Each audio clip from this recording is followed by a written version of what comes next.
RTX 3080 is here. It launched about 2 days ago, earlier in the middle of this week, and it's been met with lukewarm receptions. So we're going to talk about it in a quick vlog video. But if you're new here to the channel and you want to learn more about building PCs and other gaming related stuff, click the subscribe button and notification bell so you don't miss a thing.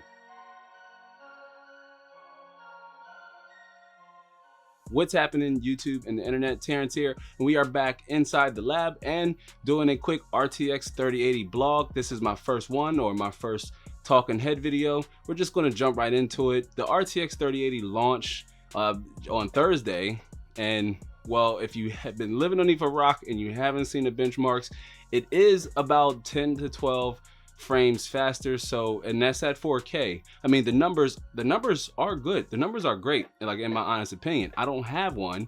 All right, like NVIDIA didn't sample me one. There's nowhere near enough to go around, and we're going to talk about that a little later on here in this video.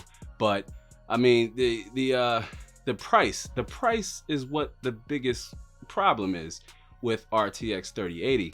And if you were on our last week's live stream, which if you're interested in catching a replay, they are a little lengthy, but if you're interested in catching a replay, I'll throw a link up to the card here so you can check that video out after watching this one. But we talked about that on that live stream, to where I was more so concerned about the availability of the RTX 3080, or in general, the RTX 3000 series, which the RTX 3090, the 3090 hasn't gotten here yet, and neither has the 3070, which the 3070 is still a graphics card, in my opinion, gamers should be considering upgrading to if they're still rocking a Pascal graphics card. As you can take a look here, RTX 3080 prices are through the roof. I've seen them as high as about 18 grand. Obviously, you should not pay that much for this graphics card. Obviously, you should not have to pay that much for this graphics card.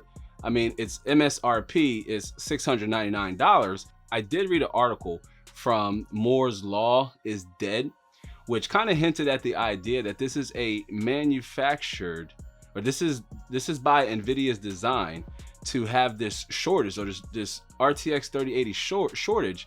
That way they can put the extra costs off on the add-in board makers. I don't know how true that is, but NVIDIA also said just a couple of days ago that they were going to up the stock of RTX 3080 starting next week.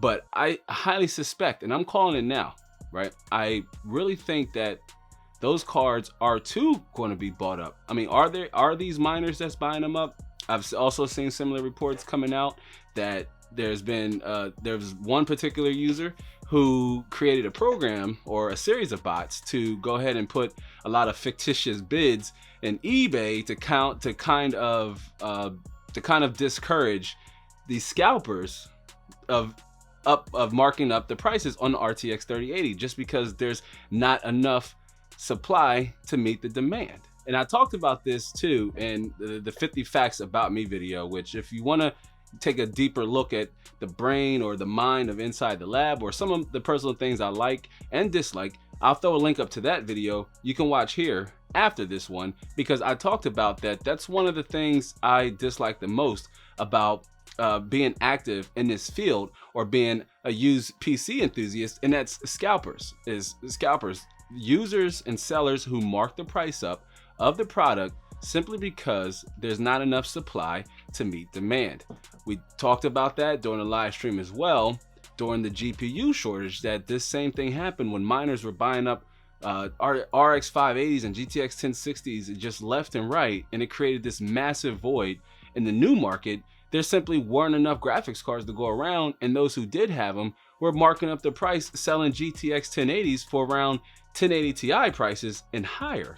I talked about this too in that same live stream, because at the time I had a few GTX 1080s in stock. I had a few 1080 Ti's, but I held on to them because I simply did not want to even sell them at a price that I thought was fair or competitive, just so it can be bought up by another scalper who can then take that same 1080 Ti and sell it for a much higher price like everybody else was doing at the time. So I just held on to my GPUs until the market stabilizes. And really, that is what gamers are going to have to wait for if you really want to get your hands on an RTX 3000 card, 3000 series card, especially an RTX 3080. Those cards sold out so fast. I've read multiple reports from the internet, which you know is highly reliable, but I read so many different reports of gamers looking, they just kept hitting the refresh tab, and as soon as midnight struck, they were sold out everywhere, right? Most of these GPUs likely went to reviewers, which again, I didn't get one. That's very unfortunate, but a lot of those cards went to reviewers and other more popular tech reviewers and what have you, just so that they can get those performance numbers out and push up the hype train. I tweeted on Twitter, which if you're not following me on Twitter, please do. We tweet about all sorts of different things, a little bit of behind the scenes. I normally share some of what's going on in my personal life. You can follow me there at Inside the Lab YT, link down in the description below. But I tweeted on Twitter, like, is the hype train still on the track? Like, are we still hyped for RTX 3080? It's here.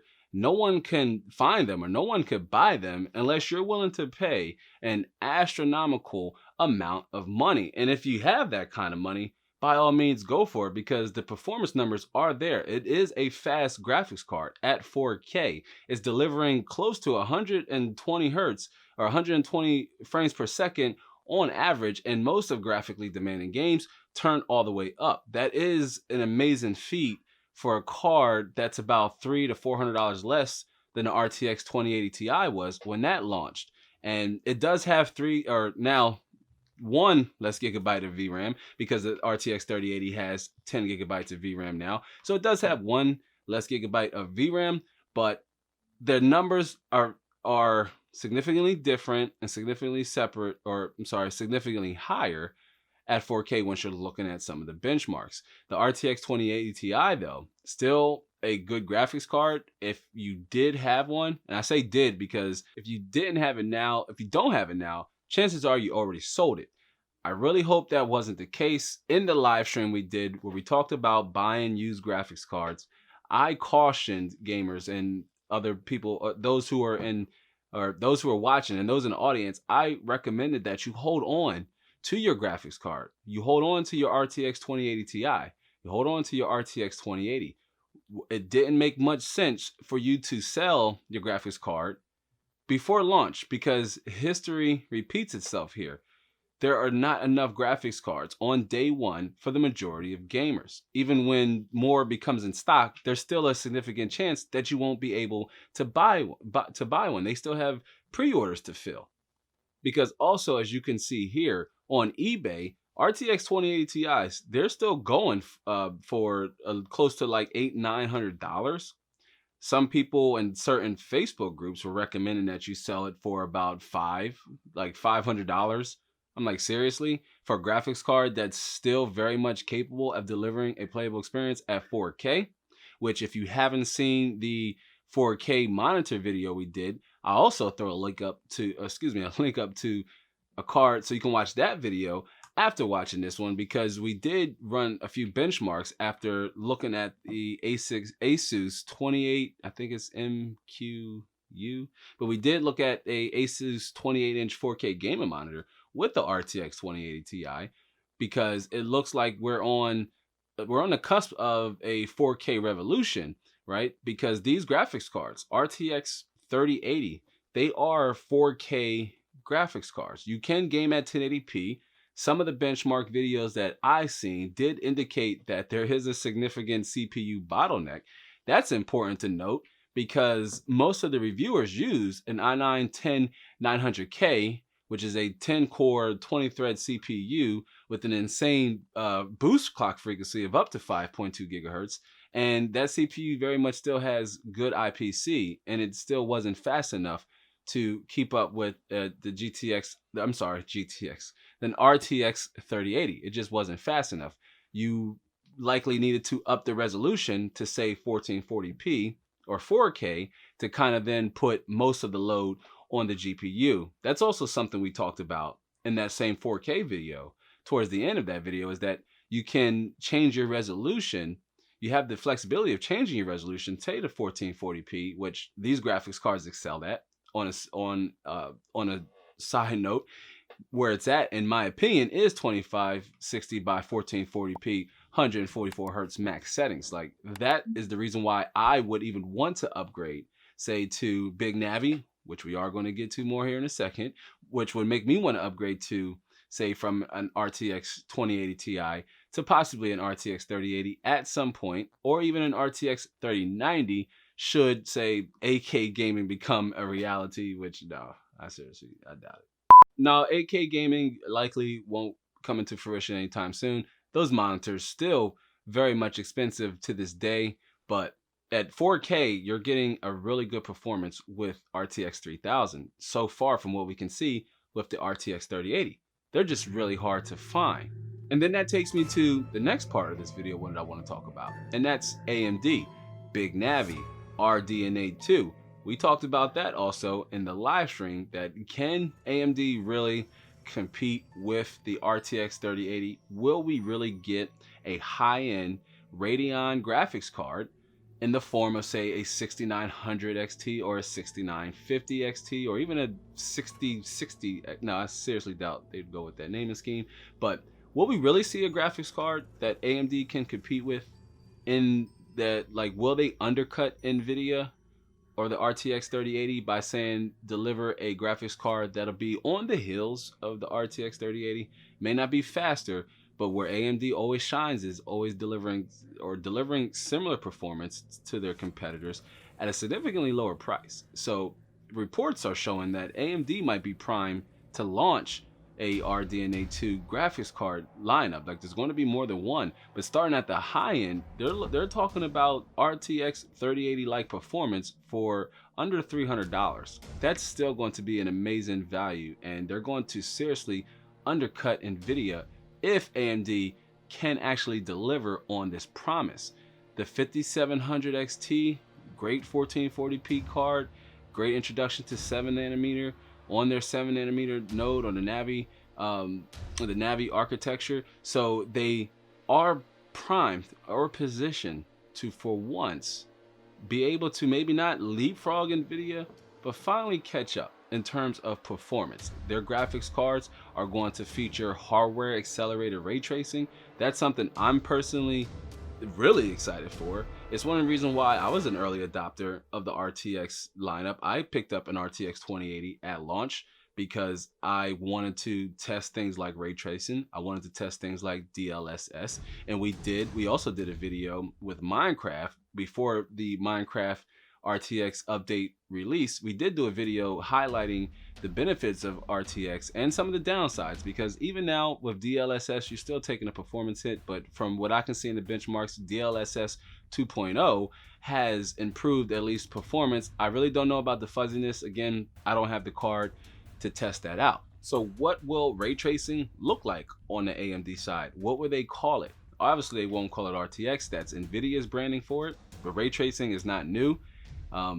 So it's interesting to see what AMD does with their pricing and what they deliver in terms of ray tracing, and also in just terms of just pure rasterization upgrades with their Big Navi or RDNA 2. We are set to find out on October 28th, I believe, is the launch of RDNA 2, and also on top of that, October 8th, we're also going to see Zen 3 or the Ryzen 4000 series lineup. I wanted to upgrade my editing rig to, say, a Zen 2 CPU, the 3800X or the 3900X, but something told me to just wait to see what AMD releases with Zen 3 and the Ryzen 4000 series. I also was looking at maybe a 10700K, or even still very much picking up a 9900K on the used market, because 8 core 16 threads is still more than enough for my workflow editing 1080p video. On top of that, I game at 3440 by 1440p, and here more so now 4K, depending on the game, right? Those are the two resolutions I game at. So my CPU isn't really isn't needed to do as much of the work, say, that the GPUs are. But when it comes to video encoding, I can use my graphics card to kind of accelerate the process. But even now, on an 8700K, my videos don't take long to render out. So upgrading to the 2 extra cores and 4 threads might speed up render times and encoding times, but not by that much. So that's kind of where I'm at in terms of upgrading my hardware. GPU, on the GPU side, I am going to wait to see what AMD does with RDNA 2 and Big Navi. They just recently leaked a picture of the reference cooler, which I'm a big fan of, no pun intended, but I like the size of the cooler. I like the branding with the R's on the fan. I think there's going to be some RGB here at the top, but I like the reference cooler. But I normally wait for the add-in board maker cards because I like some of the aftermarket coolers. I like RGB, but the Radeon reference, for once, they're moving away from the Singer blower fan style that we've seen previously in the past and moving to a similar shroud that we saw with the Radeon 7. So it looks like we got one good thing from the Radeon 7 launch, the cooler. But all in all, what does this mean for the used market? I talked about this in that same live stream. I really think that as these cards become more and more hard to find, we'll see the prices on used graphics cards go up on the market, and you may want to consider going on the used market. We talked about the pros and cons in that live stream because you can save a little bit of money with the recent price drops, and say a GTX 1080 Ti, they're going for somewhere between $300 to $400. Now, that card's still very much capable at delivering a playable experience at 4K. So you say somewhere between, I would say between 50 to 60 frames per second. It really depends on how graphically demanding the game is. But depending on the resolution you play at, some of these cards might be a better value for you than, say, going with the newer RTX 3000 series lineup, or even Navi, or RDNA 2 Big Navi, which, if AMD faces a similar problem that NVIDIA is right now in terms of shortage or not having enough supply to meet the demand of gamers, we could possibly see cards like the RX 580, GTX 1060, and GTX 1070s become more and more like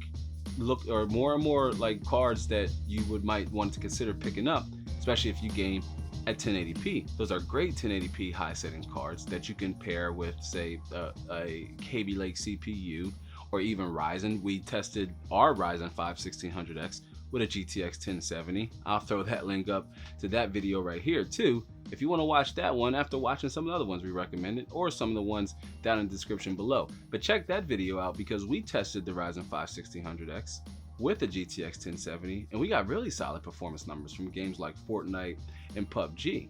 So you can game at 1440p with a GTX 1070, and they're going for somewhere between $200 to $220 even right now. It's one of the graphics cards I strongly recommend you consider. And that's a Pascal based card. Or if you're uninterested in upgrading altogether and you're totally satisfied with what you have, also tell me down in the comments. Or if you're going to be looking forward to AMD's RDNA 2 Big Navi launch like me, which that is a launch that I'm closely keeping my eye on, even if it's for a separate system altogether. We do have a couple build videos coming up here on the channel, so keep a lookout for that. But I am keeping my eye on RDNA 2 and Big Navi.